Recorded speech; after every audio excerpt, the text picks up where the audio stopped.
Royal family's Christmas plans thrown into chaos by unlikely arrivals, but King Charles will be so happy to see them. They might be the most famous family in the world, but at Christmas, the royals' wish list is rather conventional: happiness, good health, and being together. Queen Elizabeth II adored having her family around her. One of the joys of living a long life is watching one's children, then grandchildren, then great-grandchildren, help decorate the Christmas tree, she said in her 2015 Christmas message. For King Charles, following a year blighted by illness, hunkering down with his loved ones on his Norfolk estate, Sandringham, will prove a much-needed tonic. The tradition of togetherness at Christmas was a big thing for the late Queen, but it's important for Charles, too, especially this year, says Robert Jobson, author of Catherine, the Princess of Wales. It's a lovely chance to see his grandchildren. He'll be surrounded by those he cherishes most, enjoying the chance to eat, drink, and be merry with them. His Majesty's marriage to Queen Camilla has made him head of the kind of blended family millions of us will recognize. He has 5 grandchildren from his 2 sons, Prince George, Princess Charlotte, Prince Louis, Prince Archie, and Princess Lilibet. Then there's an additional 5 step-grandchildren on his wife's side: Lola, Eliza, Louis, yes, another one, Gus, and Freddie. In previous years, Queen Camilla would slip away after lunch on Christmas Day to quaff red wine with her son, food critic Tom Parker Bowles, and daughter Laura Lopez.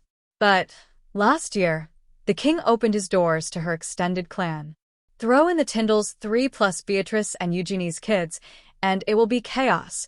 A Christmas dominated by children, says royal expert Duncan Larkham. But kids are a great healer and a great distraction.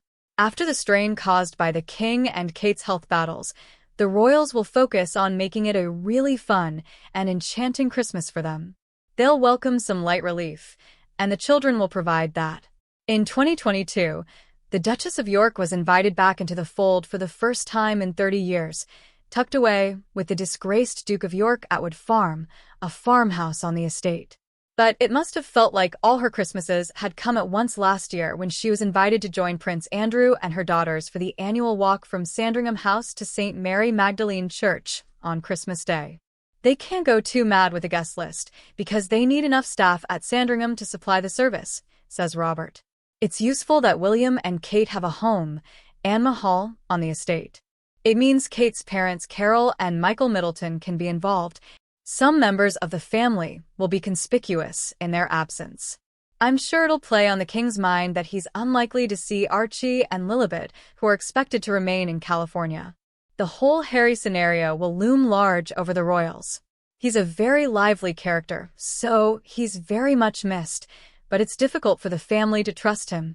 The late Queen endured her own Christmas disruptions.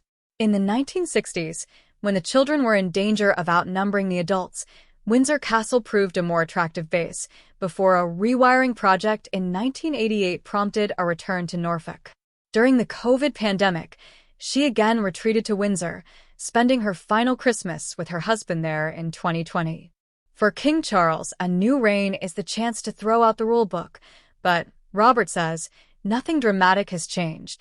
The official Christmas cards are sent, parties are thrown for charitable causes, the royal residences are dressed in their finest, and carols are sung. The king will host the annual pre-Christmas luncheon, formerly at Buckingham Palace, more recently at Windsor Castle, where minor royals mingle with the big players for a slap-up sit-down feast. And, as a deeply spiritual man who, according to Prince Harry, prays every night, he will make a point of attending church on Christmas Eve. They still open the presents on Christmas Eve, attend the church service, and tuck into a big lunch before watching the king's speech. As a family, adds Robert. But Charles is less demanding of his guests than his parents were. He understands people have other commitments and doesn't expect them to hang around for the full 3 days. Camilla will be in charge of hosting.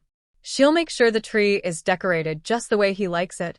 Some traditions have been consigned to the history books. In the past, female guests, like Kate, were required to pack up to 7 different outfits, says Duncan. That would include full-length gown and jewels for Christmas Eve dinner, a casual number for breakfast, a smart outfit and hat for church, a dress for lunch, and a cocktail dress for early evening drinks. That doesn't happen anymore. The dress code is far more relaxed, he adds.